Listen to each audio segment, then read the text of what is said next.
So I saw this question posted online, um, and I decided to reply.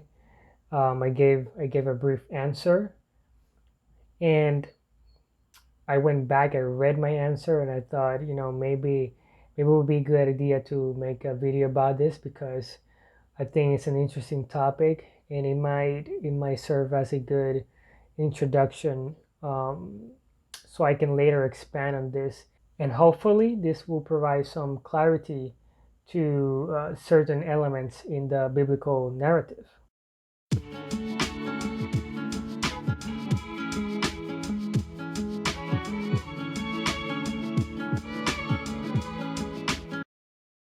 So the question is, how do we reply to the use of Yahweh in pagan pantheons? Yahweh, in many archaeological findings, appears to be mentioned as a pagan god. How do we explain this? And my answer is as follows. First, we have to understand that only a historical minority practice the Orthodox faith. Abraham lived in a pagan world and was called by God to father a group of people who are to be holy. That is to say, separate from the pagan way of thinking and dedicated to the one true God. And who is the true God? The one true God is the unmoved mover, the Alpha and Omega, the first principle, as the Greeks categorize it. It was this identification that gave birth to the idea that God is an infinite being that transcends everything. This was a unique insight back in the day. Hence, with time, they came to understand that the pagan gods are merely constructs of lower elements and not anything worthy of being called God. However, paganism was still all around the Hebrews.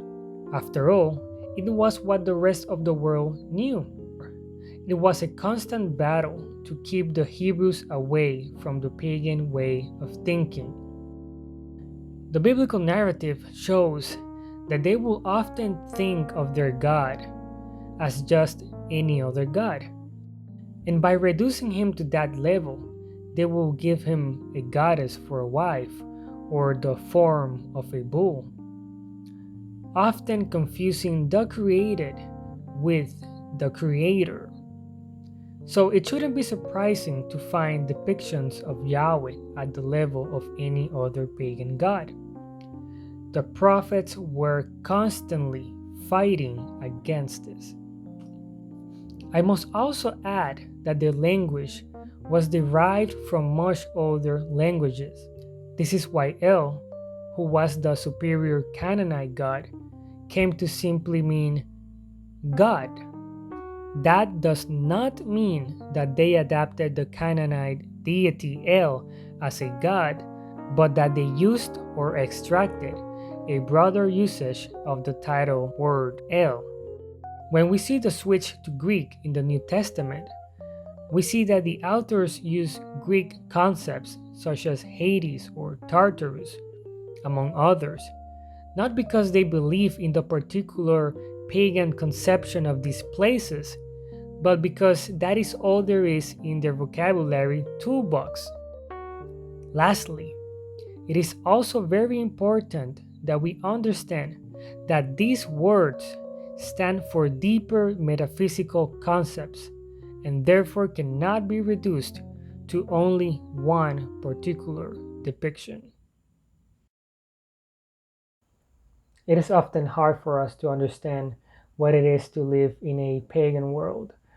Um, when they were thinking about God, they were not thinking about the God, right? But they were thinking about beings that, for us now in the modern time, we could identify as aliens. We could just identify them as extraterrestrial beings of immense power, right?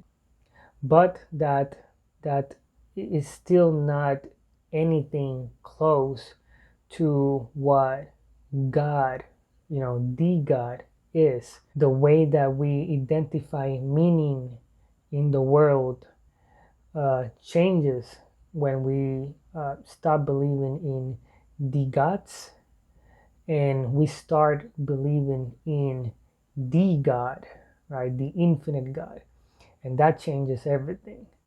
So it is a big shift in the mindset of humanity. And so the ancient Hebrews were having a hard time leaving the old way of thinking, um, especially when they're surrounded by paganism.